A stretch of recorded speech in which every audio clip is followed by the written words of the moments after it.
Hello everyone, a warm welcome to all of you to India's largest online learning platform Unacademy। स्वागत है आपका India के सबसे बड़े ऑनलाइन लर्निंग प्लेटफॉर्म अनअकैडमी पर। Let's crack Rajasthan exam with Unacademy. ये है मेरा छोटा सा परिचय। मेरा नाम है दिलीप सिंह शेखावत और मैं पिछले 5 साल से एसएससी और आरपीएससी के एस्पायरेंट्स को पढ़ा रहा हूँ। Crack RPSC with India's largest learning platform. सबसे पहली बात और सबसे इंपॉर्टेंट बात, how to register for Unacademy. Unacademy पे रजिस्ट्रेशन के लिए आपको क्या करना होगा? तो अनअकैडमी पे रजिस्ट्रेशन के लिए आप टाइप कीजिए Unacademy learning app play store में जाकर, और उसके बाद हम आपको हमारा इस तरीके का एक ऐप दिखाई देगा। उस ऐप को इंस्टॉल कीजिए। इंस्टॉल करने के बाद आप हमारे आरपीएससी के कोर्स से जुड़ सकते हैं। आरपीएससी के कोर्स से जुड़ने के बाद और अनअकैडमी ज्वाइन करने के बाद आपको यहाँ पर बहुत सारे फायदे मिलने वाले हैं, जिनमें से पहला है आपको यहाँ पर डेली लाइव क्लासेस की सुविधाएं मिलेंगी, जिसके थ्रू आप आपके एजुकेटर से सीधी बात कर सकते हैं, डायरेक्टली इंटरेक्ट कर सकते हैं। और अगर क्लास के बीच में अगर आपको कोई भी डाउट है तो उस डाउट को आप आपके एजुकेटर से क्लियर कर सकते हैं। दूसरी बात यहाँ पर आती है स्ट्रक्चर्ड कोर्स। स्ट्रक्चर्ड कोर्स का मतलब यहाँ पर है कि आपके एग्जाम से रिलेटेड जो भी सिलेबस है वो आपको पूरा करवाया जाएगा, पूरी प्लानिंग के साथ पूरा करवाया जाएगा। ऐसा नहीं कि रेंडमली कोई भी टॉपिक आपको पढ़ा दिया जाए, पूरी प्लानिंग के साथ पूरा सिलेबस हर एक पहलू को यहाँ पर कवर करवाया जाएगा। नेक्स्ट बात आती है कि अनअकैडमी आपके लिए लाई है यहाँ पर लाइव टेस्ट एंड क्विजेस की सुविधा। इसके थ्रू आप एनालिसिस कर सकते हैं कि आप आपके एग्जाम में कहाँ पर स्टैंड करते हैं, कितनी प्रिपरेशन आपकी हो चुकी है, कितनी तैयारी आपकी बाकी है। इन सब चीजों के एनालिसिस के लिए, प्रैक्टिस के लिए यहाँ पर आपको सुविधा दी जा रही है लाइव टेस्ट एंड क्विजेस की। अगर आप कोई भी वर्किंग प्रोफेशनल है या एट द टाइम पर कोई भी क्लास नहीं ले पाए हैं, तो उस दौरान आपको यहाँ पर प्रोवाइड की जा रही है अनलिमिटेड एक्सेस की सुविधा, जिसके थ्रू अगर आपकी कोई क्लास स्किप हो गई है, कोई टॉपिक स्किप हो गया है, तो आप उसको बाद में डाउनलोड कर सकते हैं और मल्टीपल टाइम आप उसको देख सकते हैं। अब आती है सबसे इंपॉर्टेंट बात, जो कि एक स्टूडेंट के लिए सबसे ज्यादा इंपॉर्टेंट है, फीस स्ट्रक्चर। अगर हम फीस स्ट्रक्चर की बात करें तो यहाँ पर अनअकैडमी आरपीएससी के कोर्स का जो फीस स्ट्रक्चर रखती है वो बहुत ही मिनिमम है, और बहुत ही बेहतरीन फैकल्टी, जो इंडिया की सबसे बेस्ट फैकल्टी है, जो वो यहाँ पर आपको मिलेंगी। 1 साल का जो कोर्स है आपका, 1 साल का कोर्स मात्र आपको 7,000 रुपए में मिलेगा। 2 साल का कोर्स आपको मिलेगा 8,400 रुपए में। और अगर बात की जाए, आप अगर मेरे नाम का एक कोड है दिलीप 10, ठीक है, दिलीप 10 अगर कोड लगाते हैं तो आपको इंस्टेंट 10% डिस्काउंट यहाँ पर मिल जाएगा। 7,000 का जो कोर्स है वो आपको मिलेगा 6300 रुपए में, और 8,000 का कोर्स जो है वो आपको मिलेगा 7560 रुपए में। ठीक है, तो ये फायदा आपको यहाँ पर होने वाला है।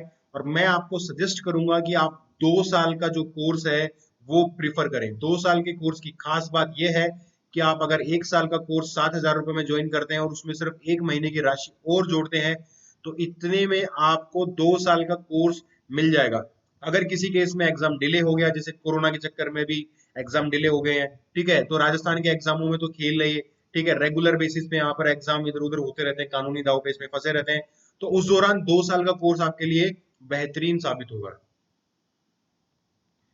नेक्स्ट बात आती है कि पिछले कुछ लेक्चर्स में मैंने आपको साइटोलॉजी पढ़ाई थी, सेल बायोलॉजी पढ़ाई थी आपको, ठीक है, सेल बायोलॉजी पढ़ाई थी, जो आपको कोशिका विज्ञान मैंने पिछले वीडियोस के अंदर आपको पूरा करवाया है। आप मेरी प्लेलिस्ट में जाकर चेक कर सकते हैं। सेल के बारे में डिटेल सारी चीजें मैंने आपको वहां पर पढ़ाई है, क्लियर है। वहां पर एक न्यूक्लियस को छोड़कर मैंने सारी चीजें आपको पढ़ाई है।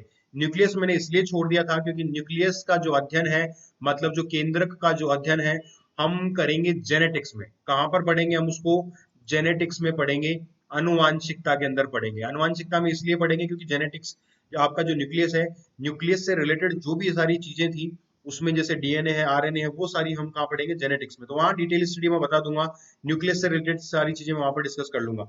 तो चीज जो बाकी रह गई थी वो हमारी थी सेल डिवीजन। तो सेल डिवीजन या सेल साइकिल अपने आप में एक बहुत वास्ट टॉपिक है, बहुत बड़ा टॉपिक है, उसको एक अलग से पढ़ने की नीड पड़ती है, ठीक है। तो यहाँ पर मैं सेल डिवीजन आपको पढ़ाने वाला हूँ। सेल डिवीजन से क्या क्या सवाल पूछे गए हैं आज तक, ठीक है, वो सवाल हम यहाँ पे डिस्कस करेंगे।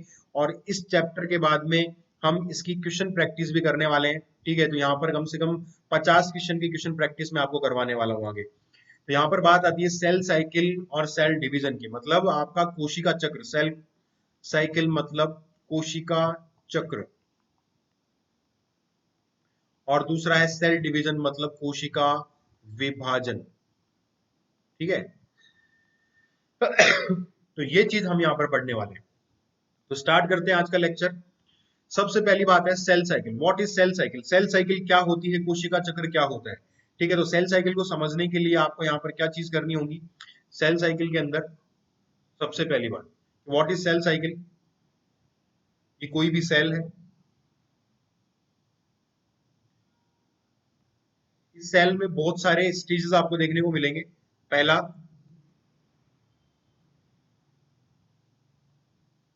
ग्रोथ, ठीक है। जैसे मैं एक इंसान से अगर कंपेयर करूं सेल को, कोशिका को, मान लीजिए कि एक इंसान है या ह्यूमन बॉडी या कोई भी लिविंग ऑर्गेनिज्म है, वो क्या करता है, सबसे पहले पैदा होता है, पैदा होने के बाद उसमें ग्रोथ होगी, ग्रोथ होने के बाद वो अपने किस पे पहुंचेगा, प्यूबर्टी पे पहुंचेगा, यौवनावस्था में पहुंचेगा, उसके बाद जनन करेगा, जनन करने के बाद में अपनी संख्या में वृद्धि करता है, ठीक है, अपनी रेप्लिका बनाएगा, अपने बच्चे पैदा करेगा, एंड देन मर जाएगा, ठीक है।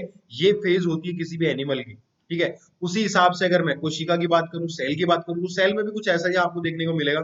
सेल है, मान लीजिए सेल पैदा हुई है, नई कोशिका है, ठीक है, न्यू सेल अराइज हुई है, इस कोशिका में ग्रोथ हुई, वृद्धि हुई, ये हमने मान लिया कि यहाँ पर क्या हो गई, वृद्धि। ये छोटी कोशिका थी, वृद्धि होकर बड़ी हो गई, ठीक है। यहाँ पे सेल ग्रोथ हो गई। सेल ग्रोथ होने के बाद अब इसमें होगा सेल डिवीजन, इसको अपने बच्चे पैदा करने हैं, मतलब इसको डिवाइड होना है, क्लियर है। डिवाइड क्यों होना है, ये रीजन हम आगे देखेंगे, सेल डिवीजन होता क्यों है वो भी हम देखेंगे। तो हम सबसे पहले बात कर लेते हैं, पहली चीज हो गई ग्रोथ, और उसके बाद दूसरा क्या हो गया, डिवीजन। अब यहाँ पर डिवीजन की बात करते हैं। डिवीजन मतलब विभाजन, और यहां पर हमने क्या देखा, वृद्धि, ठीक है। तो ये कोशिका अब दो पुत्री कोशिका में, मतलब आपकी डॉटर सेल में बढ़ चुकी है। यहां पर ये थी, ये कहलाएगी मदर सेल, ये कहलाएगी मातृ कोशिका, अंग्रेजी में मदर सेल, और ये हिंदी में है डॉटर सेल, क्लियर है। ये डॉटर सेल मतलब पुत्री कोशिका। तो यहाँ पर दो पुत्री कोशिका आपको देखने को मिल रही है, दोनों में बंटवारा हो चुका है, दो कोशिकाएं, ये कहलाता है आपका सेल डिवीजन, क्लियर है। तो सेल डिवीजन के बाद अब ये दो नई कोशिकाएं बनी है, ये दो नई कोशिकाएं बनी है, दो सेल्स बनी है नई। अब ये नई कोशिका बनी, ये वापस से क्या करेगी, ये ग्रोथ करेगी, पहली फेज वापस से रिपीट होगी, यहाँ पे जैसे ग्रोथ हुई थी, फिर डिवीजन, अब यहाँ पर वापस से क्या होगा, ग्रोथ होगा, ग्रोथ, वृद्धि हुई, ये मान लीजिए वृद्धि हो गई, क्लियर है। इसमें भी क्या होगी, ग्रोथ होगी, इसमें भी क्या होगी, ग्रोथ होगी, ये लीजिए ग्रोथ हो गई, क्लियर है। अब वापस से इनके अंदर डिवीजन होगा, अब वापस से डिवीजन होगा, तो ये छोटी कोशिका और ये वापस से एक नई कोशिका, इधर भी डिवीजन होगा, यहाँ पर ये डिवीजन हो गया, ये डिवीजन हो गया, यहाँ पर इस तरीके से ये डिवीजन हो चुका है, क्लियर है। यहाँ पर देखिए, तो मैं कह रहा हूं कि ये कोशिका नई आई थी, नई कोशिका से वापस से नई कोशिका बन गई, क्लियर है। ये ग्रोथ हुई और ये दो पुत्री कोशिका, ये नई कोशिका आई, ग्रोथ हुई और वापस से नई कोशिका। तो एक नई कोशिका से दूसरी नई कोशिका जब आई, तो ये चक्र वापस से क्या हुआ है, रिपीट हुआ है। ये वापस से क्या पुनरावृत्ति हुई है, नहीं हुई है, देखिए ग्रोथ, डिवीजन, अगेन ग्रोथ, फिर अगेन डिवीजन। तो ये चक्र क्या है, वापस से घूम कर आ रहा है। तो इसी को आप क्या कहते हो, सेल साइकिल कहते हो। क्या कहते हो आप इसको, कोशिका चक्र कहते हो। कि एक कोशिका में ग्रोथ हुई, ग्रोथ होने के बाद वो पुत्री कोशिका में बनी, नई कोशिका बन गई, नई कोशिका में वापस से ग्रोथ होगी, फिर वापस डिवाइड होगी, डिवाइड होने पर वापस नई कोशिका, एंड वापस ग्रोथ, एंड वापस डिवीजन। तो ये जो चक्र है, इसको आप कहते हो सेल साइकिल। मतलब ये पूरा जीवन है कोशिका का। मतलब अपने जीवन में कोशिका दो ही काम करती है, पहला क्या, ग्रोथ, और दूसरा डिवीजन। उसके अंदर बहुत सारी चीजें चलती रहती हैं हालांकि, लेकिन मेनली हमको जो दिख रहा है वो है कि किसी भी कोशिका में ग्रोथ हुई है, उसके बाद वो डिवाइड होगी, क्लियर है। तो ये होता है आपका सेल साइकिल। ये मैंने एक ओवरव्यू दिया है आपको सेल साइकिल का। अब आगे हम देखते हैं सेल साइकिल में आखिर होता क्या है। तो the cell cycle is an essential biological process by which cells divide and replicate themself. हमने कहा कोशिका चक्र एक आवश्यक जैविक प्रक्रिया है, एक बायोलॉजिकल प्रोसेस है, जिसके द्वारा कोशिकाएं विभाजित होती हैं, खुद को द्विगुणित करती हैं। इसे कोशिका चक्र कहा जाता है। मतलब रेप्लिकेट होगी, यहाँ पर गुणन होगा कोशिकाओं का। मतलब कोशिकाओं में क्या होगा, ग्रोथ होगी, ग्रोथ के बाद वो रेप्लिकेट हो जाएंगी, गुणन करेंगी, क्लियर है। तो यही अपने आप में क्या है, सेल साइकिल है। नेक्स्ट अगर बात की जाए, the cell cycle forms two cell from one cell. यहां पर कहा कि कोशिका चक्र में एक कोशिका द्वारा यहाँ पर दो कोशिका आपको देखने को मिलती हैं, ठीक है, दो कोशिकाओं का यहाँ पर निर्माण हो जाता है। बात करें सबसे इंपॉर्टेंट, बहुत बार सवाल पूछा गया है इस सेंटेंस पर, ये सेंटेंस आपको यहाँ पर याद रखना है। इन ए यूनिसेल्युलर ऑर्गेनिज्म। हमने कहा, जब हमने सेल पढ़ी थी तो सेल में मैंने कहा था कि इस जगत में दो टाइप के आपको जीव यहां पर देखने को मिलेंगे। पहला टाइप जो एक कोशिका से मिलकर बना है, और दूसरा टाइप जो बहुत सारी कोशिकाओं से मिलकर बना है। जो एक कोशिकाओं से मिलकर बना है वो कहलाएगा यूनिसेल्युलर, एक कोशिकीय, और जो बहुत सारी कोशिकाओं से मिलकर बना है वो कहलाएगा मल्टीसेल्युलर या बहुकोशिकीय जीव। क्लियर है? हम है बहुकोशिकीय। अगर मैं प्रोटिस्टा की बात करूं, मैं जीवाणु या बैक्टीरिया की बात करूं तो वो यूनिसेल्युलर है। क्लियर है? तो यहां पर इन ए यूनिसेल्युलर ऑर्गेनिज्म मतलब एक एकल कोशिकीय जीव के अंदर the cell cycle ends with a new organism. समझने वाली बात है, थोड़ा सा कॉन्सेप्चुअल है लेकिन हार्ड नहीं है। मैंने कहा एक कोशिकीय जीव, तो जाहिर सी बात है उसमें एक ही कोशिका होगी। मतलब एक कोशिका अपने आप एक जीव को, एक एनिमल को रिप्रेजेंट कर रही है। तो मान लीजिए ये कोई भी ऑर्गेनिज्म है जो एक कोशिका का बना है, तो ये वो एक कोशिका अपने आप में क्या है? एक ऑर्गेनिज्म है। मान लीजिए ये बैक्टीरिया है। क्लियर है? ये क्या है? बैक्टीरिया। एक कोशिका ये इसके अंदर ये। अब अगर ये रेप्लिकेट होता है, अगर ये रेप्लिकेट होता है तो ये दो जीवों के अंदर बन जाएगा। ये दो जीव बन चुके। मतलब यहां पर क्या हुआ? हम कहे कोशिका विभाजन हुआ या जनन हुआ, हम क्या कहेंगे? ठीक है, मैंने कहा एक सिंगल सेल्ड कोई भी लिविंग ऑर्गेनिज्म है। जनन किसको कहते हैं? कि जनन का मतलब है कि अपने जैसी प्रतिलिपि बनाना। क्लियर है? कि जैसे जनन करने के बाद कोई भी लिविंग ऑर्गेनिज्म, कोई भी जीवित जीव अपने जैसी पुत्री कोशिका बनाता है, या हम कहें कि कोई भी अपना क्या करेगा? संतति बनाता है। क्लियर है? तो यहां पर ये जो कोशिका है यहां पर दो भागों में विभक्त हो चुकी है। इसको आप कहेंगे सेल डिवीजन। क्या कहेंगे? Cell division. लेकिन अगर मैं इसके जनन के केस के अंदर अगर बात करूं तो जनन भी क्या होगा?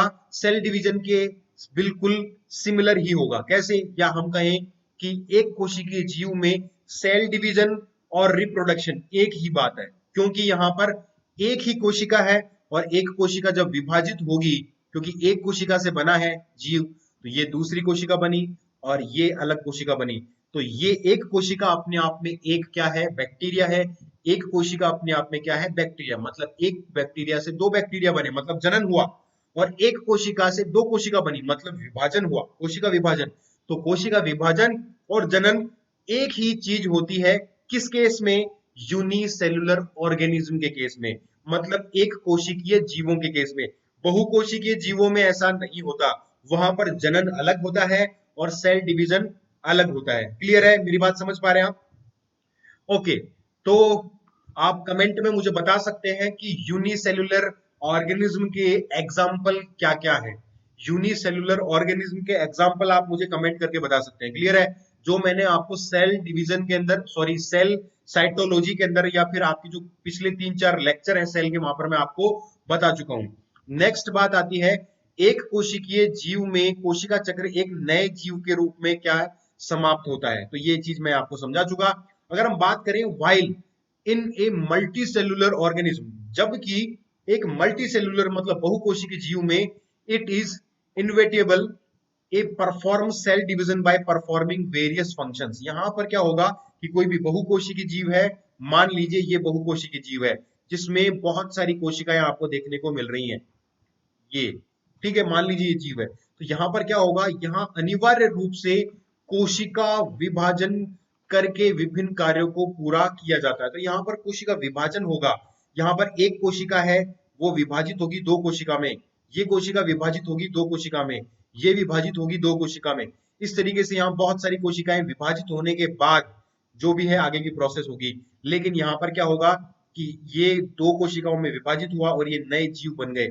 लेकिन मल्टी सेलुलर में ऐसा नहीं होता। मल्टी सेलुलर में क्या होगा? मल्टी सेलुलर में जनन की अलग विधियां होती हैं और कोशिका विभाजन की अलग विधियां होती हैं। यहाँ पर जनन किस केस में होता है वो मैं आपको रिप्रोडक्शन पूरा सिस्टम पढ़ाऊंगा, तो वहां पर आपको पता चल जाएगा कि जनन कैसे होता है। लेकिन अगर आपसे पूछा जाए कि एक कोशिकीय जीव के अंदर जनन और कोशिका विभाजन अलग अलग है या एक है, तो आप बोलेंगे सर दोनों चीजें, दोनों प्रोसेस सेम है।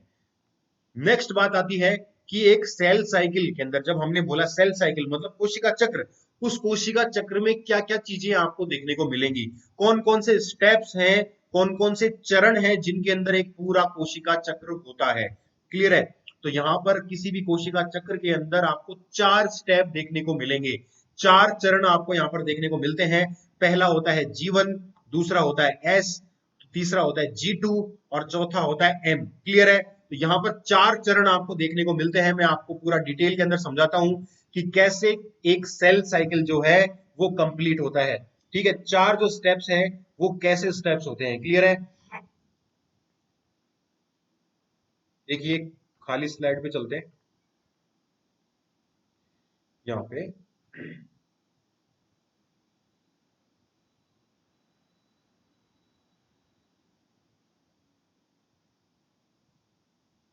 ओके, देखिए, मैंने कहा कि सेल साइकिल के 4 पार्ट है। अब सेल साइकिल को आप क्या 2 पार्ट में डिवाइड कर सकते हो। क्लियर है? सेल साइकिल को आप 2 पार्ट में, पहले 2 बड़े बड़े पार्ट में डिवाइड करना, उसके बाद पूरा आप स्लाइड पे क्या लिखा हुआ भूल जाइए। मैं जो बता रहा हूं उस पर ध्यान दीजिए। मैंने कहा ये सेल साइकिल है, ध्यान से सुनना, एग्जाम में पूछा जाता है और इंपॉर्टेंट है। क्लियर है? ये है आपके सेल साइकिल के 2 पार्ट। क्लियर है? सेल साइकिल में क्या होगा, सबसे पहले एक फेज आती है आपकी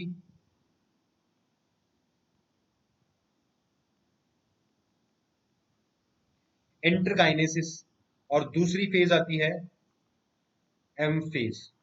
इसको कहते हैं आप आई फेज। क्लियर है? इसको कहते हैं आप आई फेज, इसको कहते हैं आप एम फेज।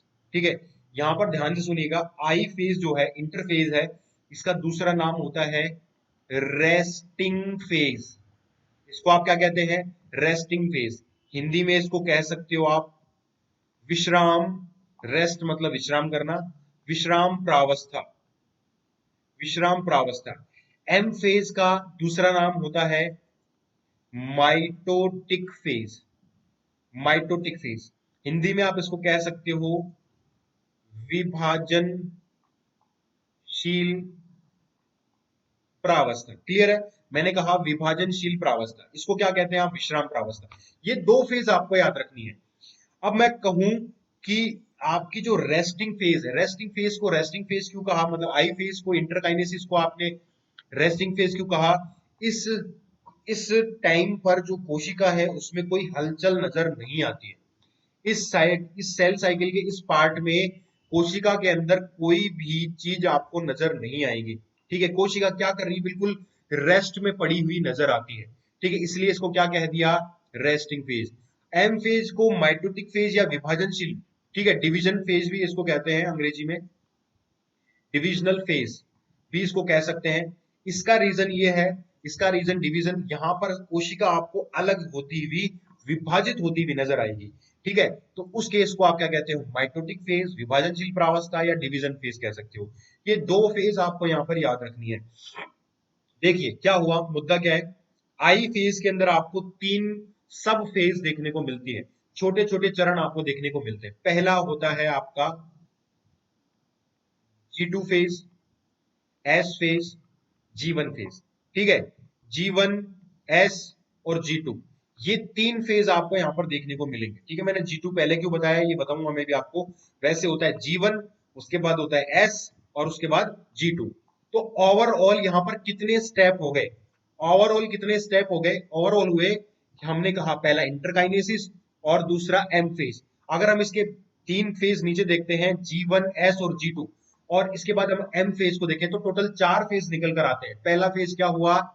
पहला फेज होगा आपका G1, G1 के बाद एस फेज, एस फेज के बाद क्या हुआ आपका? G2 phase. ये फेज हो गए आई फेज के सब पार्ट है। इसके बाद कौन से फेज में चली जाएगी? उसके बाद में कोशिका जाएगी एम फेज में। एम फेज, ये वाली एम फेज।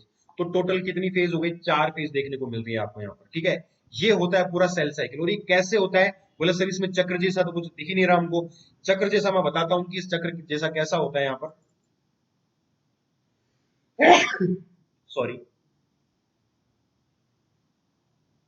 देखिए,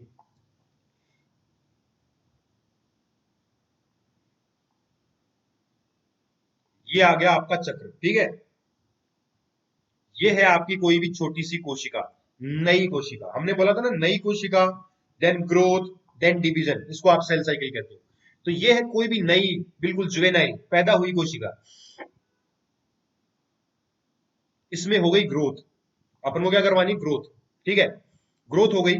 मान लीजिए इसी स्टेप पे मैं बता देता हूँ कि ग्रोथ हो गई, यहाँ पर ये ग्रोथ हो गई, बड़ी कोशिका बन चुकी। क्लियर है? दो फेज मैंने बताया आपको, पहला आई फेज, दूसरा एम फेज। आई फेज के कौन से, G1, S और G2। एम फेज अपने आप में सिर्फ एक ही फेज होती है। ठीक है, यहां से कोशिका एंटर करती है अंदर, एंटर करती है अंदर, किसके अंदर, आई फेज के अंदर। आई फेज में यहां पर क्या करेगी, आई फेज को हमने क्या कहा, रेस्टिंग फेज का। रेस्टिंग फेज का मतलब यहां पर होता है ग्रोथ करना, क्योंकि यहां पर कोशिका को अंदर से बिल्कुल शांत आपको दिख रहा है, कोशिका बिल्कुल रखी हुई है, यहाँ पर आपको दिखेगा कुछ भी नहीं हो रहा, कुछ भी नहीं हो रहा मतलब रेस्ट करिए, लेकिन अपने आप में कोशिका के अंदर बहुत हलचल मची हुई रहती है, अंदर मेटाबॉलिक रिएक्शन बहुत पीक पे चल रही होती है। अंदर का काम हमको नजर नहीं आता, हम बाहर से देखते हैं यार कोशिका रखी हुई, कोई दिक्कत वाली बात नहीं है, लेकिन अंदर से जब आप देखते हो कि इसकी मेटाबॉलिक रेट बहुत हाई है, लगातार कुछ ना कुछ बन रहा है, लगातार कुछ ना कुछ टूट रहा है, ठीक है, बहुत सारी चीजों का निर्माण हो रहा है, ये होता है आई फेज के अंदर। ठीक है, ये होता है आई फेज के अंदर। तो मेटाबॉलिकली बहुत ज्यादा एक्टिव होती है किसके अंदर, आई फेज के अंदर, लेकिन हमको लगता है रेस्ट में है, इसलिए हमने नाम दे दिया रेस्टिंग फेज। यहां पर ये कोशिका सबसे पहले आपकी फेज आती है कौन सी, आपकी G1 फेज। उसके बाद में जैसे एंटर करेगी, आएगी आपकी एस फेज। एस फेज के जस्ट बाद में आपकी आएगी G2 फेज। ये तो हो गई आपकी कौन सी फेज, यहां तक, यहां तक ये कंप्लीट, इतनी इतनी, ये जिसको अब मैं मार्क कर रहा हूं, इतनी, ये हो गई आपकी आई फेज। आई फेज के तीनों पार्ट हो गए, G1, S और G2। क्लियर है? अब बची आपके पास लास्ट वाली कौन सी, दूसरी एम फेज। यहां से स्टार्ट होती है एम फेज। ठीक है, अब जो मैं मार्क कर रहा हूं वो है आपकी एम फेज, ये वाली मार्क, ये वाली जो है वो है एम फेज। जैसे G2 से निकलती है एम फेज में आती है, एम फेज में आने के बाद में एम मतलब डिवीजन, डिवीजन यहां पर डिवीजन हुआ है, माइटोटिक फेज। डिवीजन होने के बाद ये कोशिका, जो ये कोशिका थी, ये यहां पर आकर दो कोशिकाओं में बन जाती है, नई कोशिका। और ये जो नई कोशिका थी वापस से यहां पर आएगी, फिर वो वापस आई फेज में जाएगी। आई फेज में G1 से, S से G2, G2 से वापस S में, M में, और M में वापस दो कोशिकाएं नई, और ये नई कोशिकाएं वापस यहां पर आ गई, और नई कोशिका में वापस से ग्रोथ होगी, वापस से G1 में जाएगी, S में जाएगी, G2 में जाएगी, फिर वापस से M में जाएगी। इस तरीके से पूरा सेल साइकिल चलता रहता है। ठीक है, तो यहां पर पहली फेज आपकी इंटरफेज की पहली S, उसके बाद G1, G1 के बाद S एंड G2, और G2 के बाद M फेज, M फेज के बाद वापस से G1, वापस से S, G2। तो ये है आपका सेल साइकिल, इसको आप कहते हैं सेल साइकिल। ठीक है, ये चीज आपको यहाँ पर याद रखनी है। ठीक है, इसको मैं पूरा आपको डिटेल के अंदर पढ़ाऊंगा, ये मैं एक ओवरव्यू दिया है आपको, ठीक है, सेल साइकिल का। अगर आप बात करें कोशिका चक्र, G1, S, G2 और M फेज, मतलब चार चरण में ये संपन्न आपको होती हुई नजर आ रही है। सबसे पहली फेज हो गई आपकी ये, दूसरी फेज हो गई ये, तीसरी फेज हो गई ये, और यहां पर एम फेज थोड़ी सी अलग होती है। ये पूरी कंप्लीट है आपकी आई फेज, जिसको आप क्या कहते हो, इंटरकाइनेसिस। ये है आई फेज, और सिर्फ इतनी सी फेज है देखिए पूरी आपकी एम फेज। अगर हम बात करें कि सेल साइकिल का अगर 100% टाइम अगर है, तो उसमें से लगभग 90% फाइव, देखिए यहां से लेकर और इतना टाइम तो सिर्फ अकेले किसने ले लिया, आपकी आई फेज ने ले लिया।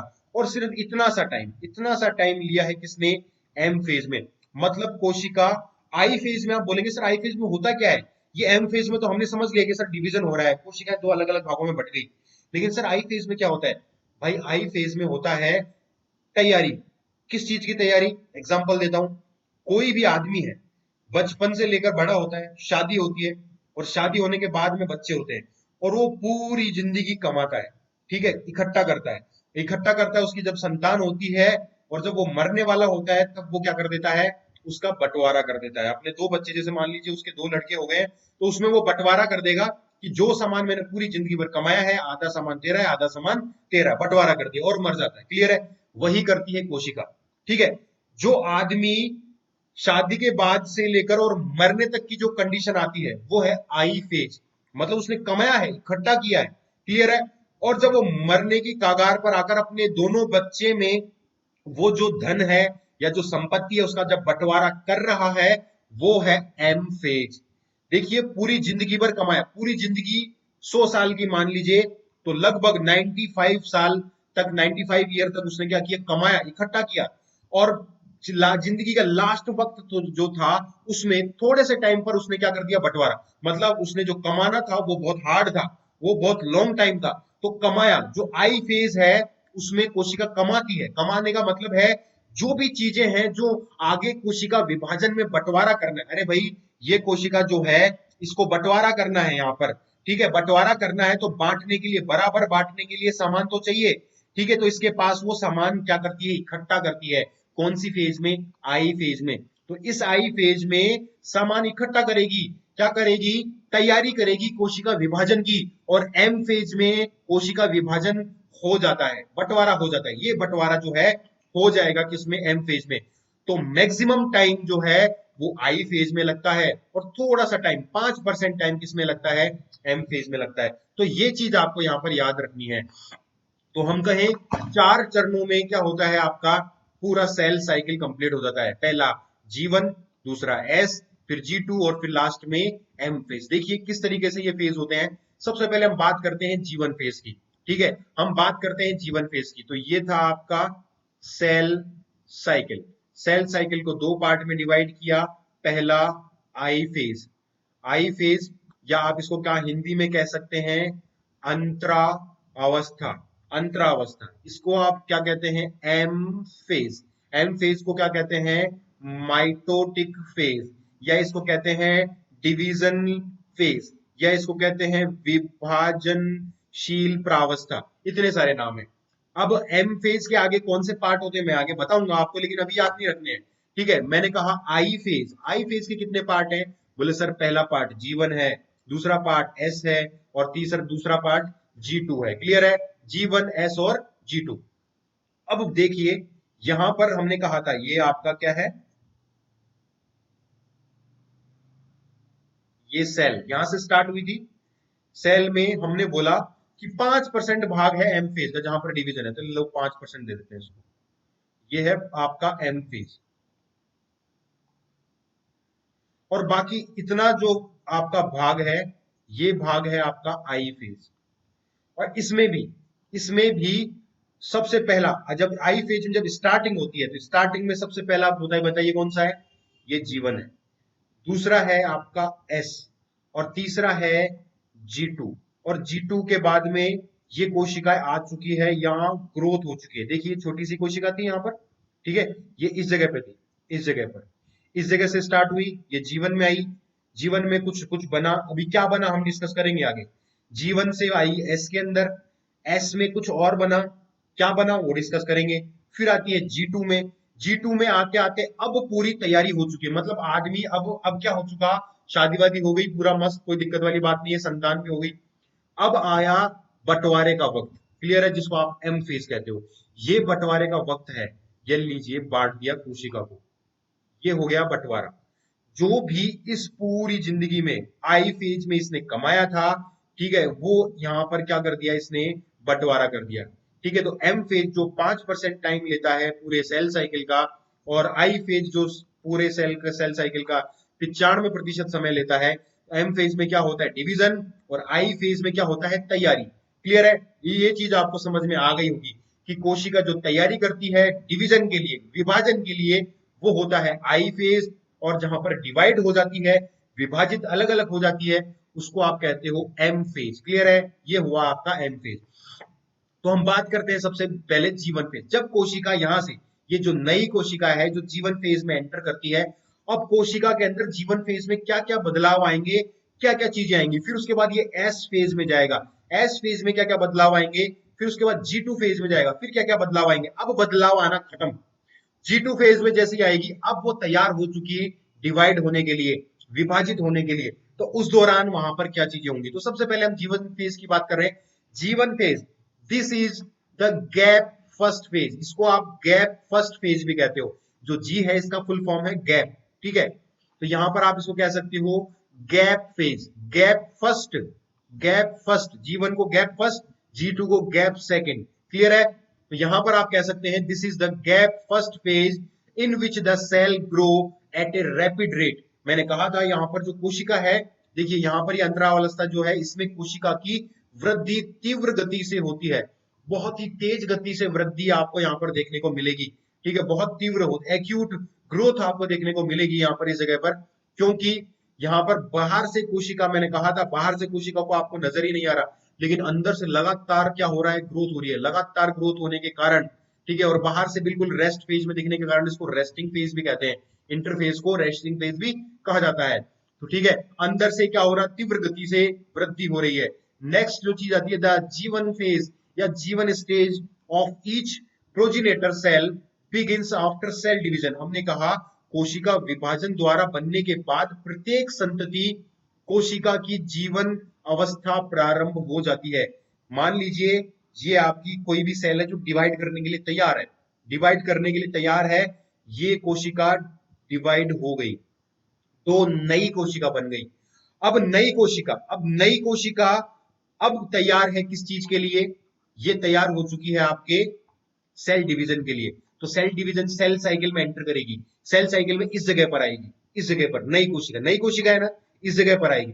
अब जब इस जगह पर आएगी तो सबसे पहले कौन सी फेज में आएगी, सबसे पहले कौन सी फेज, तो सबसे आप बोलोगे सर सबसे पहले आई फेज में आती है, और आई फेज में भी सबसे पहले किस में आएगी, सर पहले आएगी जीवन फेज में, उसके बाद जाएगी एस फेज में, उसके बाद जाएगी जी टू में। तो सबसे पहले आएगी वो जीवन फेज, यहां पर इस जगह पर आएगी, तो ये आएगी सबसे पहले जीवन फेज में। तो यही चीज यहां पर लिखी हुई है कि कोशिका विभाजन द्वारा बनने के बाद, देखिए यहां पर कोशिका विभाजन हुआ, विभाजन होने के बाद दो कोशिका में बट गई, बटने के बाद अब ये जो नई कोशिका बनी है, संतति कोशिका बनी है, वो सबसे पहले कहां पर आएगी, जीवन अवस्था में प्रारंभ हो जाती है, जीवन अवस्था के अंदर आएगी और जीवन अवस्था इसके अंदर स्टार्ट हो जाएगी। जैसे नई कोशिका आई उसके अंदर अब जीवन फेज स्टार्ट हो चुकी है। जीवन के अंदर क्या होगा, this stage does not lead to synthesise of DNA but the enzyme that synthesise RNA protein and DNA. ठीक है, हम कहेंगे कि भाई इस फेज के अंदर कोई डीएनए वीएनए का निर्माण तो नहीं होता। ये आ गई आपकी कोशिका, इसके अंदर डीएनए है ऑलरेडी, कोई दिक्कत वाली बात नहीं, इसके अंदर खुद का अपना डीएनए है, लेकिन जब ये आगे बंटवारा करेगी तो इसके पास दुगुना डीएनए होना चाहिए दोनों कोशिकाओं को बांटने के लिए। भाई जब ये दोनों कोशिकाओं में बटेगी आगे, तो आधा डीएनए इसको देना पड़ेगा, आधा डीएनए इसको देना पड़ेगा, क्लियर है।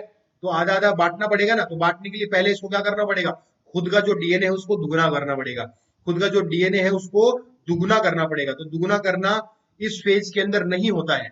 ये कह रहे हैं कि इस अवस्था में डीएनए का संश्लेषण नहीं होता, डीएनए रेप्लिकेशन नहीं होता, लेकिन लेकिन आरएनए प्रोटीन और डीएनए का संश्लेषण जब हम करेंगे तो उसके लिए तैयारी तो करनी पड़ेगी। उस तैयारी के लिए जो एंजाइम चाहिए, मतलब डीएनए और आरएनए बनाने के लिए जो एंजाइम हमको चाहिए, वो एंजाइम जो है वो बनते हैं यहां पर जीवन फेज के अंदर, क्लियर है। वो कहां पर बनेंगे, जीवन फेज के अंदर बनते हैं। ये चीज आपको यहां पर याद रखनी है, क्लियर है, समझ में आया। जीवन फेज में क्या होता है, तो हम बोले कि जीवन फेज के अंदर डीएनए तो नहीं बनता, लेकिन डीएनए के लिए आगे जब हम बनाएंगे तो उसमें जो एंजाइम्स काम आएंगे वो एंजाइम्स यहां पर हम बना लेते हैं। ठीक है, तो जीवन फेज में क्या बनता है समझ में आ गया आपको। उसके बाद बात करते हैं, क्या जीवन फेज में एक काम और होता है जो आपकी स्लाइड पर मेंशन नहीं किया गया है, मैं बता देता हूं आपको। आप मान लीजिए जब कोशिका पैदा हुई और जब विभाजित होगी, इतने बड़े टाइम के अंदर पूरे सेल साइकिल में कोशिका की कोई ना कोई ऊर्जा तो खर्च होती है, और वो ऊर्जा खर्च जो होती है वो किस फॉर्म के अंदर होती है, वो होती है आपकी एटीपी की फॉर्म के अंदर। वो किस फॉर्म में होती है, एटीपी की फॉर्म के अंदर। तो आप कहेंगे कि जो एटीपी पूरे सेल डिवीजन में खर्च होने वाली है, वो एटीपी पहले से, जैसे मान लीजिए आप कोई भी मकान बना रहे हो या कुछ भी कर रहे हो, तो उस दौरान आप पहले पैसा इकट्ठा करोगे कि इस मकान में जो भी पैसा लगने वाला वो मेरे पास ऑलरेडी है। ऐसा नहीं कि मकान काम स्टार्ट कर दोगे और उसके बाद आप पैसा की आप कमाएंगे पैसा, ठीक है। आप पहले से पैसा रखते हो उस मकान में लगाने के लिए। तो ये जो काम आप कोशिका करने जा रही है, उस काम के लिए जो ऊर्जा की आवश्यकता है, एटीपी की रिक्वायरमेंट जो है, वो एटीपी बना ली जाती है जीवन फेज के अंदर। तो यहां पर आप क्या बोलोगे, दूसरा काम क्या होता है, ATP production. ATP production for sale division, मतलब एटीपी निर्माण किसके लिए, विभाजन में काम आने वाली जितनी भी एटीपी बनानी होती है वो जीवन फेज के अंदर बन जाती है। दूसरा, अब फेज आती है जीवन के बाद में, जीवन फेज खत्म हो गई, जीवन के बाद अब कोशिका घुसेगी एस फेज के अंदर। एस फेज में क्या होता है, देखो एस, एस का मतलब यहां पर है सिंथेसिस से, एस का मतलब जो लिया गया है वो लिया गया है सिंथेसिस। सिंथेसाइज का मतलब होता है निर्माण, निर्माण करना, ठीक है। सिंथेसाइज का मतलब होता है निर्माण करना या बनाना। तो इसका जो शॉर्ट नेम है वो है एस अवस्था या एस फेज, और इसका पूरा नाम जैसे जी का मतलब गैप था, यहां एस का मतलब है सिंथेसाइज या सिंथेटिक फेज। इसको क्या कह सकते हैं, सिंथेसाइज फेज या सिंथेटिक फेज। क्लियर है। अब किस चीज का सिंथेसाइज हो रहा है यहाँ पर, किस चीज का निर्माण हो रहा है यहाँ पर, अभी हमने कहा कि भाई डीएनए और आरएनए के लिए जो हम एंजाइम बना रहे हैं G1 फेज के अंदर, अब एंजाइम आएंगे G2 फेज में, एस फेज में, और एस फेज में आने के बाद उन एंजाइम से बना लिया जाएगा डीएनए। क्लियर है। डीएनए तो पहले भी था, डीएनए तो पहले भी था, ठीक है। मैंने कहा कि आपका जो डीएनए है वो यहां पर पहले भी था कोशिका के अंदर, लेकिन उस डीएनए की मात्रा को डबल कर दिया जाता है। इस डीएनए की मात्रा को क्या कर दिया जाएगा, डबल कर दिया जाएगा, 1 से 2 हो गया। क्लियर है।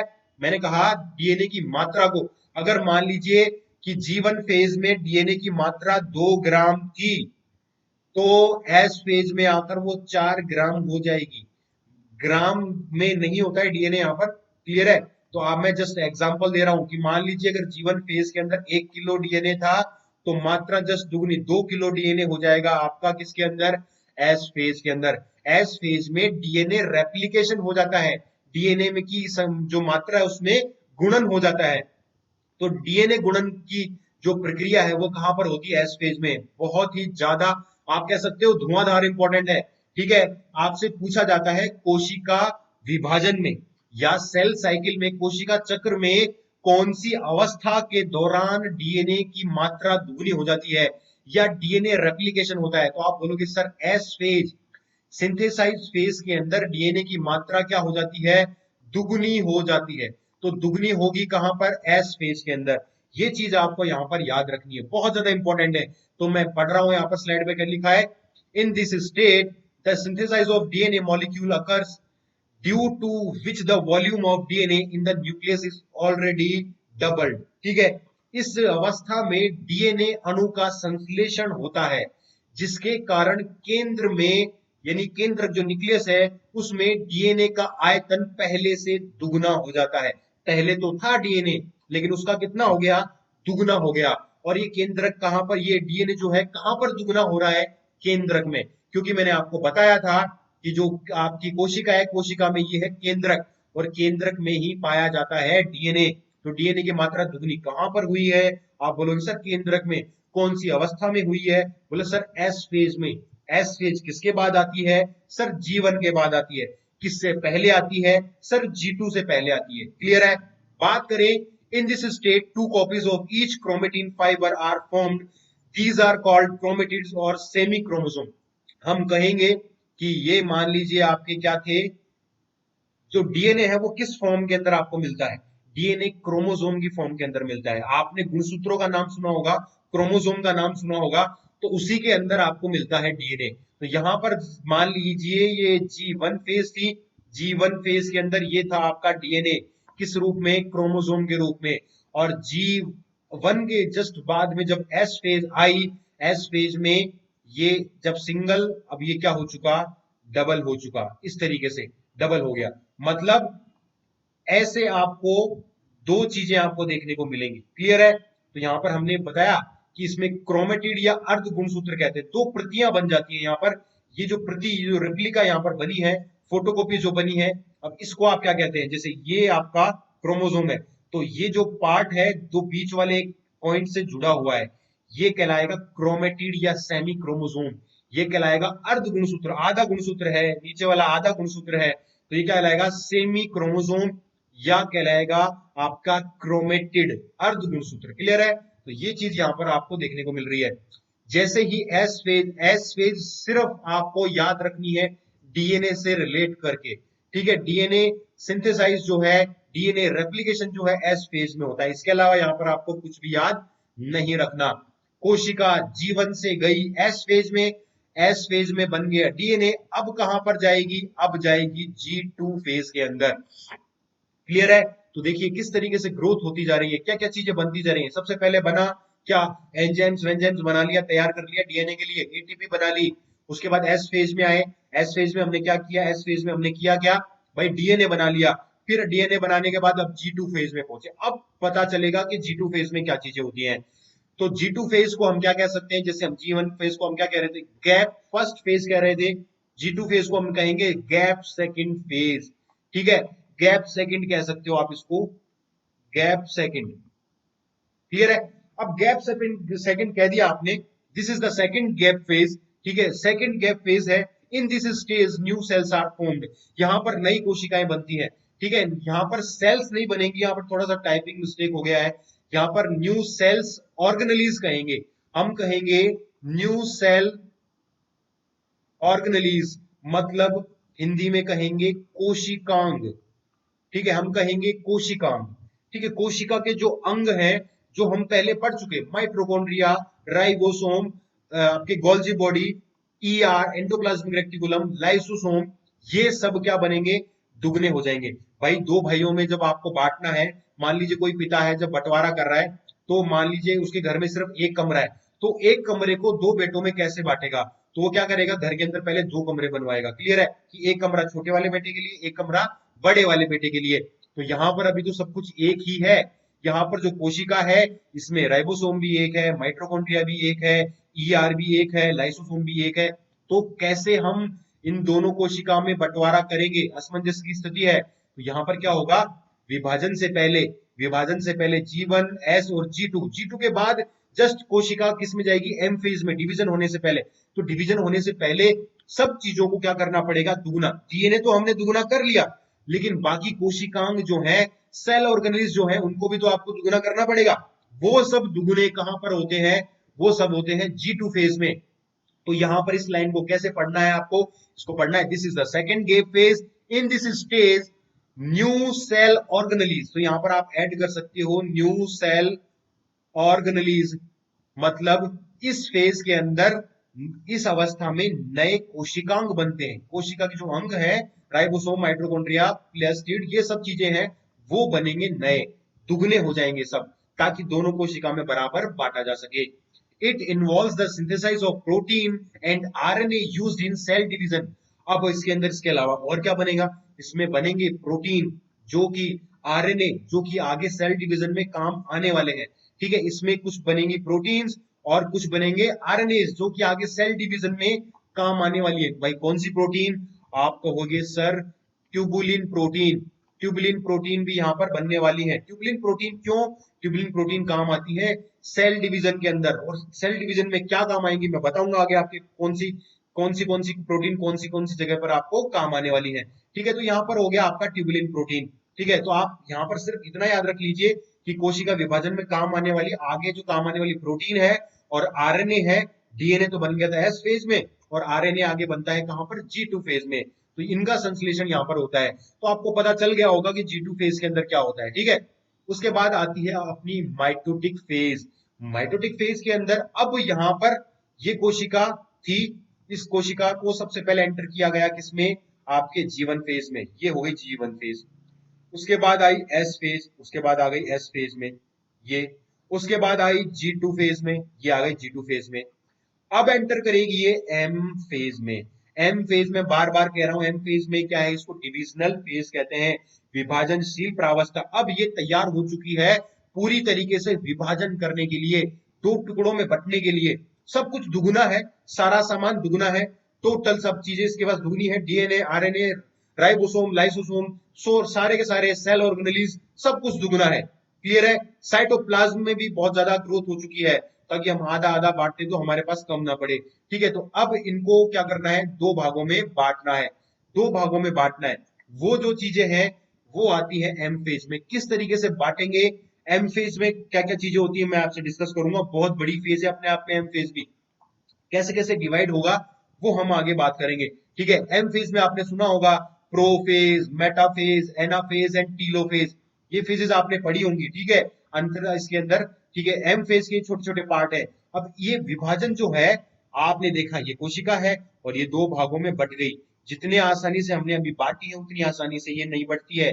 ये जो एम फेज है इसमें भी बहुत सारा आपको क्या करना पड़ेगा, बहुत सारे काम करने पड़ेंगे आपको, ठीक है। तो यहाँ पर आपको देखने वाली बातें होती है कि कैसे एम फेज के अंदर बटेंगी।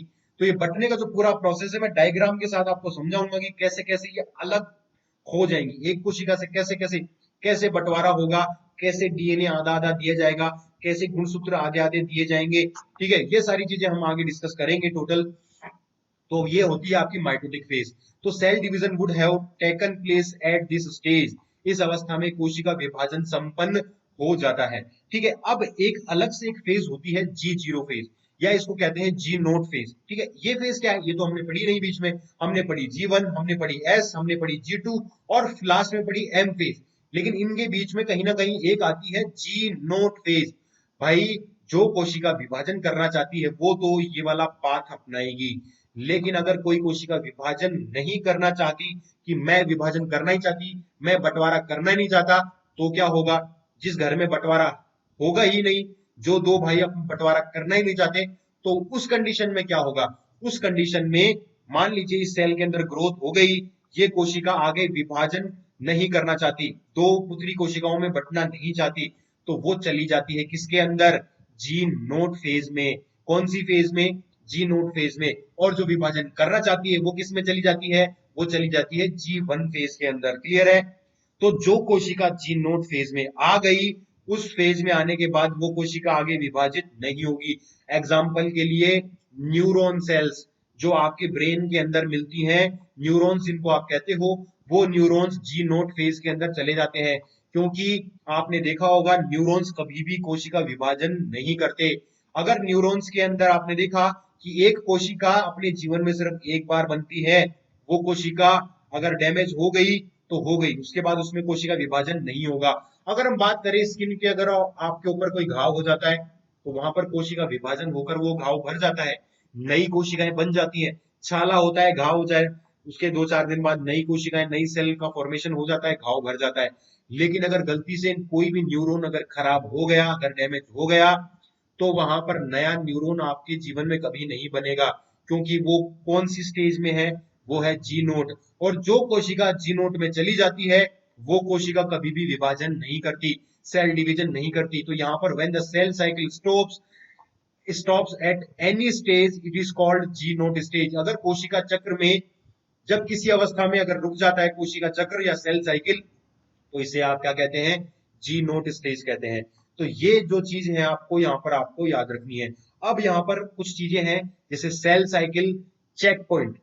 चेक पॉइंट का मतलब है कि हर स्टेप के अंदर कोशिका को चेक किया जाता है, ठीक है। चेक पॉइंट्स होते हैं, ठीक है। कोशिका को चेक किया जाएगा कि ये आगे वाले स्टेप में जाने के लिए सही भी है या नहीं है। मतलब अगर कोशिका में कोई भी गड़बड़ी हुई तो आगे वाली स्टेप के अंदर वो नहीं जा पाएगी। मान लीजिए G1 से स्टार्ट हुई, उसके बाद S में गई, उसके बाद G2 में गई, एंड देन किस में जाएगी, M फेज में, ठीक है। G1 में क्या होता है, कोशिका आई जीवन में, ठीक है। अगर जीवन में आने के बाद, जीवन में मैंने आपसे कहा कि कुछ काम होते हैं जीवन में, जैसे कि मैंने क्या बोला था, जीवन में कुछ एंजाइम्स बनेंगे, कुछ प्रोटीन्स बनेगी और एटीपी बनेगी आगे के लिए, डीएनए बनाने के लिए एंजाइम्स बनेंगे। मान लीजिए किसी भी कमी के कारण यहाँ पर कोशिका एटीपी नहीं बना पाई या वो एंजाइम नहीं बना पाई जो एंजाइम डीएनए के प्रोडक्शन के लिए रिक्वायरमेंट करते हैं, रिक्वायरमेंट होती है, ठीक है। तो अब ये अगर मान लीजिए एस फेज में चली गई और एस फेज में जाकर बोलती है, एस फेज बोलेगी चलो बनाते हैं डीएनए। अब वो बोलेगा यार डीएनए तो कैसे बनेगा, क्योंकि मेरे पास तो उसके लिए एंजाइम है ही नहीं, और अगर डीएनए नहीं बना तो आगे बड़ी दिक्कत होने वाली है। तो यहाँ पर क्या होगा, जीवन में जब जीवन से जब एस में एंटर करेगी तो यहाँ पर पुलिस वाले जैसे रोकेंगे कि आपके पास में एस फेज में जाने के लिए पास है या नहीं है। वो बोलेंगे पास का मतलब, बोले पास का मतलब ये है जो काम एस फेज में होने वाले हैं, जो काम एस फेज में होंगे जैसे डीएनए का प्रोडक्शन, तो उसके लिए कच्चा माल आपके पास है तो आप एस में जा सकते हो, अगर नहीं है तो आप जीवन में ही रहो, आप एस में नहीं जा सकते। तो इसको आप कहते हैं चेक पोस्ट। तो हर फेज में जाने से पहले अपने आप में चेकिंग होती है और ये कहलाते हैं चेक पॉइंट्स। क्या कहलाते हैं? Checkpoints. तो G1 से S में जाओगे तो भी एक चेक पॉइंट आएगा, S से G2 में जाओगे तो भी चेक पॉइंट आएगा, और G2 से M में जाओगे तो भी एक चेक पॉइंट आएगा। तो S से जब आप G2 में जा रहे होते हो तब भी एक चेक पॉइंट आता है। उस पॉइंट में क्या चेक होगा? यहाँ पर चेक होगा आपका कि S में डीएनए का रेप्लिकेशन हुआ या नहीं हुआ। तो डीएनए का रेप्लिकेशन अगर होगा तो ही आप क्या करेंगे? G2 के अंदर जाएंगे। और G2 के अंदर अगर आपके जितने भी सेल ऑर्गेनेलीज जो मैंने बोले थे आपको कि वो दुगने होंगे, अगर वो दुगने हुए तो आप जाएंगे एम फेज में। तो इस टाइप के चेक पॉइंट्स आपको यहाँ पर देखने को मिलेंगे। ठीक है, तो यहाँ पर क्या कहते हैं हम कि most eukaryotic cell have 3 checkpoints. आपकी जो यूकेरियोटिक सेल है उनके अंदर आपको 3 टाइप के चेक पॉइंट्स आपको देखने को मिलते हैं। सबसे पहला चेक पॉइंट, मान लीजिए ये सेल आपकी यहाँ पर इस जगह पर है। ये सेल जब G1 के अंदर आती है, G1 में आ गई, ठीक है, G1 में अब G1 से लेकर अगर मान लीजिए कोई सेल डिवीजन नहीं करना चाह रही तो नहीं, आप जी नोट में उसको भेज दो। क्लियर है? जैसे न्यूरोन, ठीक है, वो डिवीजन करना ही नहीं चाह रही, मन में नहीं है उसको डिवीजन करना, तो हम जी नोट में भेज देंगे। अब अगर वो डिवीजन करना चाहती है तो डिवीजन करना चाहती है तो G1 फेज से आगे, G1 फेज में उसने सारा सामान बना लिया, जो डीएनए के लिए रिक्वायरमेंट थी, रेप्लिकेशन के लिए रिक्वायरमेंट थी, जो एंजाइम थे वो सब यहाँ पर बन चुके, यहाँ पर बन गए। अब बनने के बाद में अब वो पहुंचती है कहां पर? Check post. आपकी जो चेक पोस्ट है वहां पर क्या होगा? चेकिंग होगी। चेकिंग होगी कि आपने न्यूट्रिएंट बनाए नहीं बनाए, ग्रोथ फैक्टर बने या नहीं बने, डीएनए तो डैमेज नहीं है कहीं भी आपका, कि जो डीएनए आप आगे रेप्लिकेट करने वाले हो वो डैमेज तो नहीं है। ठीक है, कि अगर वही डैमेज हुआ तो उसके सी फोटोकॉपी बनेगी। मान लीजिए कोई फोटो, कोई आपका आपके पास प्रिंट है, उसका आपको फोटोकॉपी बनानी है, और उसकी जो आपकी जो चीजें आपको क्लियर समझ में नहीं आ रही, तो आप जब उसकी फोटोकॉपी करवाओगे तो बिल्कुल फोटोकॉपी वैसी तो निकलेगी। तो आपके पास अगर डीएनए डैमेज है ऑलरेडी, तो डीएनए जब एस फेज में दुगना होगा तो जस्ट उसका रेप्लिकेट ही बनेगा। जस्ट जैसा डैमेज डीएनए है तो दूसरा जो डीएनए है वो भी डैमेज ही बनेगा। ऐसा नहीं है कि उससे अच्छा डीएनए बन जाएगा।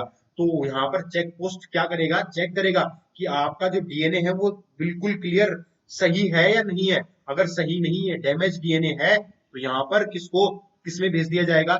जी नोट फेज में भेज दिया जाएगा। बोला आप एलिजिबल नहीं हो सेल डिवीजन के लिए, आप पहले आपका डीएनए वेने सही बना के आओ, आप आपके लिए जितने भी ग्रोथ फैक्टर्स हैं वो सारे के सारे बना के आओ, आप जितने भी न्यूट्रिएंट्स हैं, एंजाइम एंजाइम वो सब बना के लाओ, तैयार होकर फिर आना, तब भेजेंगे हम आपको एस फेज के अंदर।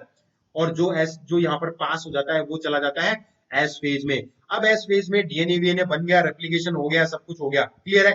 अब एस फेज में यहाँ पर आता है आपका किसके अंदर? G2 phase. G2 फेज में एस फेज से G2 फेज में आ गए। अब G2 फेज के अंदर आने के बाद सब कुछ आपका काम हो चुका। अब यहाँ पर G2 फेज में जितनी भी काम होने थे, एस फेज में जितने भी काम होने थे, सब हो चुके। अब हमको जाना है एम फेज में। एम फेज में G2 से जब हम एम फेज में जा रहे होते हैं तो वापस से एक चेक पॉइंट आता है। ये लाल कलर का चेक पॉइंट आपको दिख रहा है, ये इसको बोलते हैं G2 चेक पॉइंट। पहला आया था G1 चेक पॉइंट।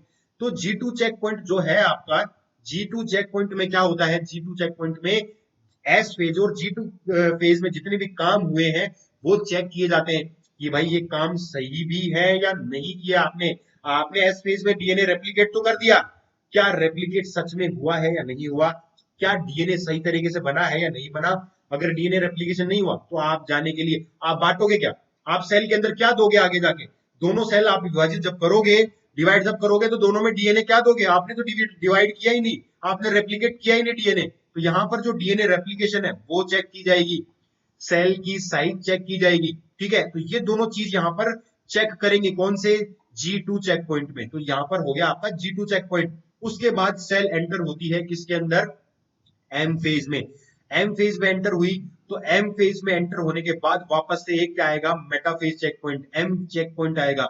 उसमें क्या होगा? उसमें चेक किया जाएगा क्रोमोसोम स्पिंडल अटैचमेंट। इसके अंदर क्रोमोसोम स्पिंडल से अटैचमेंट हो भी रहा है या नहीं हो रहा है, ये आपको अभी समझ में नहीं आएगा। ये क्रोमोसोम स्पिंडल अटैचमेंट जो है वो आपको समझ में आएगा जब मैं आपको सेल डिवीजन पढ़ाऊंगा। ये सेल साइकिल चल रहा है सेल डिवीजन के अंदर कि कैसे डिवाइड हो रहा है। ठीक है, ये आपके जो थ्रेड है कैसे अलग होते हैं, कोशिका बिल्कुल दो टुकड़ों में अलग अलग बढ़ जाती है, ये सब चीजें आएंगी आगे आपके सेल डिवीजन के अंदर। ठीक है, सेल डिवीजन ही चल रहा है, एग्जैक्ट सेल डिवीजन का एक पार्ट होता है सेल साइकिल। ठीक है, सेल साइकिल का मतलब है कोशिका चक्र, कि कोशिका एक विभाजन पूरा कैसे कैसे कैसे करती है, ठीक है। तो ये चीज आपको आगे समझ में आएंगी। तो इस टाइप के चेक पॉइंट्स आपको यहाँ पर देखने को मिलते हैं। तो 3 चेक पॉइंट आपको मिलते हैं, G1, G2 और M। G1 checkpoint, G2 checkpoint और M चेक पॉइंट, जिसको आप मेटाफेज चेक पॉइंट भी आप कह सकते हैं, ठीक है। तो यहाँ पर ये पूरी डिटेल स्टडी करवाई गई है किसकी, फर्स्ट चेक पॉइंट में क्या चेक पॉइंट करेंगे। It is also known as restriction point. ये रिस्ट्रिक्शन पॉइंट है, मतलब इसमें अगर कोई अगर पास नहीं हुआ तो वो जी नोट फेज में चला जाएगा, वो क्या करेगा, विभाजन के लिए सक्षम नहीं है। इसे प्रतिबंध बिंदु भी कहते हैं, रिस्ट्रिक्शन पॉइंट भी कहते हैं। It occurs at the last time of G1 stage in which cells are prepared to go into S phase. ये G1 अवस्था के अंतिम समय में होता है, ठीक है। अंतिम मतलब पूरी G1 का पूरा सामान बन गया और जब ये जस्ट एस फेज में एंटर कर रही होती है तब चेक किया जाता है। पहले चेक करने का तो मतलब ही क्या है, क्योंकि सामान तो लास्ट तक बनकर तैयार होता है। तो सामान बन गया लास्ट में, अब इसको चेक किया जाएगा एस फेज में, जब जा रही होती है, एंटर कर रही होती है, तब चेक करेंगे, हाँ भाई अब चेक कराओ आपका सामान बना या नहीं बना। अब that decision to initiate cell division is made when the cell activates cyclin CDK dependent transcription that promotes entry into the S phase. कोशिका विभाजन को प्रारंभ करने का निर्णय तब होता है जब कोशिका साइक्लिन सीडीके का मतलब होता है आपका साइक्लिन डिपेंडेंट काइनेज पर निर्भर अनुलेखन को सक्रिय करता है, जो एस चरण के प्रवेश को बढ़ावा देता है। यहां पर आपका बनेगा एक सीडीके, साइक्लिन सीडीके जैसे बन गया, उसके बाद आगे आप एस फेज में चले जाते हो, ठीक है। ये इतना खास इंपॉर्टेंट नहीं है आपके लिए।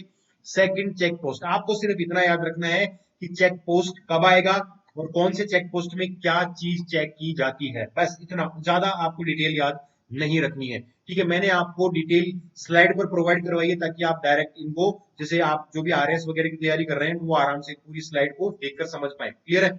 हम का बात करते हैं दूसरी जो आती है आपकी G2 के पास। This is the G2M checkpoint, G2M checkpoint इन दोनों के बीच में आती है, इसीलिए हमने G2/M चेक पॉइंट कहा है इसको। वेयर रेगुलेशन अकर्स, मतलब यह G2M चेक पॉइंट है जहां नियमन रेगुलेशन होता है। ये आपकी M फेज है, ये आपकी G2, इन दोनों के बीच में चेक पॉइंट है। G2 में जो बना, S में जो बना, वो यहां पर चेक होगा। This checkpoint ensure that the chromosome duplication has taken place and no DNA segment is destroyed during the duplication। हम कहेंगे इस चेक पॉइंट में यह सुनिश्चित किया जाता है कि गुणसूत्रों का द्विगुणन हो चुका है या नहीं। मैंने कहा आप जो डुप्लीकेशन कर रहे हो, जो 2 DNA स्ट्रैंड बना रहे हो, क्या वो 2 बने भी हैं या नहीं बने, और कोई डीएनए खंड नष्ट तो नहीं हुआ है। अगर कोई डीएनए का सेगमेंट जो है कहीं डैमेज तो नहीं हो गया, कहीं टूट तो नहीं गया, क्योंकि अगर डीएनए डैमेज हो गया तो आने वाली जो पीढ़ी है वो, उसमें कोई दिक्कत हो सकती है। डीएनए के अंदर अगर गड़बड़ी हो गई तो आने वाली जो कोशिका है उसके जो संतति है वो खराब हो सकती है, ठीक है, उसमें कुछ डिफॉर्मिटीज हो सकती है। नेक्स्ट आता है third checkpoint. Third checkpoint, it occurs between metaphase and anaphase where sister chromatid separation is stimulated. मैंने कहा जो थर्ड चेक पॉइंट है वो आपको समझ में नहीं आएगा, ये मैं आपको समझाऊंगा जब सेल डिवीजन, क्योंकि ये एम फेज का अंदर एडवांस लेवल का चेक पॉइंट है, तो इसको आप अभी छोड़ दीजिए। अब हम बात करते हैं कि यार ये इंपॉर्टेंस क्या है, ये चेक पॉइंट्स की इंपॉर्टेंस की क्यों हमने इतनी सारी चेकिंग लगाई है, ये चेक पॉइंट्स क्यों लगाए गए, क्या रीजन है। तो ये अपने आप में कंट्रोल सिस्टम है। A control system of the cell through each of these checkpoints prevents the progression of cell division when problem are detected inside or outside cell। मतलब कोशिका की एक नियंत्रण प्रणाली है, एक ऐसा सिस्टम है जो कंट्रोल करता है इन चेक पॉइंट में से प्रत्येक माध्यम से कोशिका के अंदर और बाहर की समस्याओं का पता लगाया जाता है। समस्या होने पर कोशिका विभाजन को रोक दिया जाता है।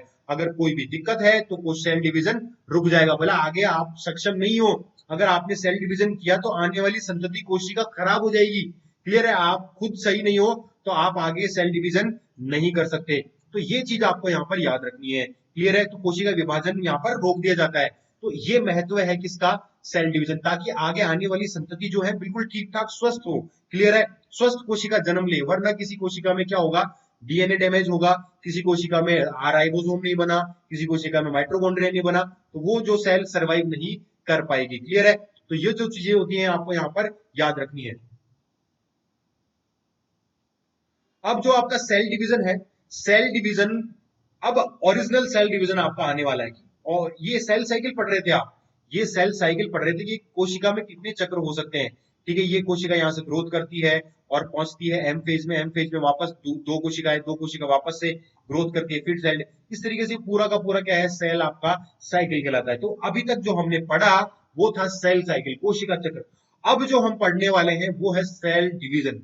क्लियर है, वो क्या है, सेल डिवीजन। तो सेल डिवीजन में आप क्या पढ़ोगे, सेल डिवीजन में आप पढ़ने वाले हो कि सेल डिवीजन होता क्या है सबसे पहले, और सेल डिवीजन कैसे होता है, किस तरीके से, क्या तरीके रहते हैं सेल डिवीजन होने के। तो cell division is the action by which daughter cells are produced from the parent cell. Cell division होता है, सेल डिवीजन वह प्रक्रिया है जिसके द्वारा एक जनक कोशिका दो पुत्री कोशिकाओं का निर्माण करती है। अब दो का करती है या चार का करती है वो डिपेंड करता है कि वो सेल डिवीजन कौन सा है, वो माइटोसिस है या मियोसिस है, ये ए माइटोसिस है। ठीक है, बहुत सारे सेल डिवीजन होते हैं, बहुत टाइप के, वो हम डिस्कस करेंगे। तो मतलब कोशिका विभाजन एक ऐसी प्रोसेस है, ऐसी स्टेज है जिसके अंदर एक ऐसा एक्शन है जिसमें पेरेंट सेल डॉटर सेल के अंदर डिवाइड हो जाता है। क्लियर है, यहां पर ये चीज आपको पता रहनी चाहिए। नेक्स्ट आता है, the process of division is found in all cell but once the division of the mature red blood cells RBCs, nerve cells, line cells, male and female gamete does not occur again. हम कहें सभी कोशिकाओं में विभाजन की प्रक्रिया पाई जाती है, जितनी भी सेल्स हैं सब में क्या मिलेगी, सेल डिवीजन मिलेगा। लेकिन लेकिन परंतु जंतुओं की परिपक्व, आपकी जो एडल्ट आरबीसीज होती हैं, एडल्ट तंत्रिका कोशिकाएं, जो नर्व सेल, न्यूरॉन्स जो अभी हमने बात की थी, इसके अलावा रेखित कोशिकाएं जो हैं, इसके अलावा नर और मादा युग्मक, ये जो आपके स्पर्म है और जो एग है, सिर्फ एक बार विभाजित होते हैं, दूसरी बार विभाजित नहीं होते। एक ही बार एक स्पर्म है, मान लीजिए ये स्पर्म, एक स्पर्म सेल है, ये स्पर्म इस टाइप का होता है, ये एग है मादा के अंदर, एग सेल। ये एग सेल एक बार बन गया तो बन गया, इसमें कोई सेल डिवीजन नहीं होगा। स्पर्म के अंदर शुक्राणु में कोई सेल डिवीजन नहीं होगा। आपकी आरबीसी एक बार जिंदा हो गई, पैदा हो गई, उसके बाद 120 दिन बाद मर जाएगी, लेकिन सेल डिवीजन नहीं होगा। एक नर्व सेल जो है, न्यूरॉन, एक बार पैदा हो गई, आप मरोगे उस टाइम पे डैमेज हो जाएगी, उससे पहले इसमें कोई भी सेल डिवीजन देखने को नहीं मिलता। तो ये सारी जो कोशिकाएं हैं, बताइए कौन सी स्टेज में है, ये है आपके जी नोट फेज के अंदर। ये कौन से में है, जी नोट, क्योंकि जो कोशिका विभाजन नहीं करती है वो कौन सी फेज में चली जाती है, जी नोट फेज में चली जाती है। तो आपसे अगर पूछा जाए निम्न में से कौन सी कोशिका जी नोट फेज के अंदर होती है, तो अगर आपको इनमें से चार में से कोई भी अगर ऑप्शन दिख रहा है, RBC, line cell, nerve cell या स्पर्म सेल या एग सेल, तो आप टिक कर दीजिएगा। ठीक है, तो इस टाइप के सवाल आपसे पूछे जा सकते हैं। अब बात करते हैं कि कितने टाइप के सेल डिवीजन आपके यहाँ पर आपको देखने को मिलते हैं। तो सेल डिवीजन कितने टाइप का होता है, तो आप बोलेंगे सर सेल डिवीजन हमने है ना दो टाइप का पढ़ा है, एक तो एम आपका मियोसिस और एक माइटोसिस, लेकिन एक तीसरे टाइप का भी होता है भाई साहब। तीन टाइप के सेल डिवीजन आपको यहाँ पर देखने को मिलते हैं। पहला होता है ए माइटोसिस, हिंदी में कहते हैं असूत्री विभाजन। दूसरा होता है माइटोसिस, ठीक है, जिसको आप कहते हो समसूत्री विभाजन। और तीसरा होता है मियोसिस, जिसको आप कहते हो अर्धसूत्री विभाजन। बोला सर ये दोनों तो सुने थे, ये तीसरा आज नया सुना, हो सकता है आपने सुना भी हो, ठीक है, लेकिन एडवांस लेवल पर समझाया जाता है। सवाल आपसे रेगुलर बेसिस पर ए माइटोसिस से भी पूछे जाते हैं, ठीक है, इसलिए मैंने यहाँ पर आपसे डिस्कस किया है। तो ये जो कल जो क्लास जस्ट होने वाली है हमारी, उस क्लास में हम डिस्कस करेंगे क्या, आपके सेल डिवीजन जो हमने ए माइटोसिस, माइटोसिस और मियोसिस है, वो जो है हम वो पढ़ने वाले हैं कौन से, आगे वाले लेक्चर के अंदर। तो आज का जो लेक्चर था, आज का जो लेक्चर है वो आपको यहाँ पर पढ़ना है। क्लियर है, तो ये चीज जो है यहाँ पर आपको क्लियर हो जानी चाहिए कि जो आपका सेल डिवीजन है वो कितने टाइप का आपको यहाँ पर देखने को मिल रहा है। ठीक है, तो सेल डिवीजन आपके तीन टाइप के हमने बताया आपको।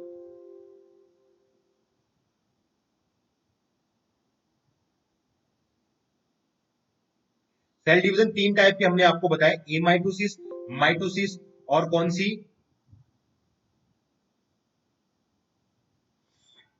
माइटोसिस, ए माइटोसिस और आपका मियोसिस। ठीक है, अब एक जरूरी सूचना, इस जरूरी सूचना में अगर आप कोई भी सब्सक्रिप्शन ले रहे हैं आप, ठीक है, अगर अनअकैडमी ऐप पर जाकर आप मेरा सब्सक्रिप्शन लेते हैं तो दिलीप 10 नाम का कोड अप्लाई कीजिए, जिससे 10% इंस्टेंट डिस्काउंट आपको यहाँ पर मिल जाएगा। और हमारा चैनल सब्सक्राइब कीजिए, बेल बटन को टैप कर दीजिए, ताकि आने वाले जो वीडियोस हैं उन वीडियोस का नोटिफिकेशन आपके पास टाइम पर पहुंच जाए। क्लियर है? वीडियो देखने के लिए धन्यवाद।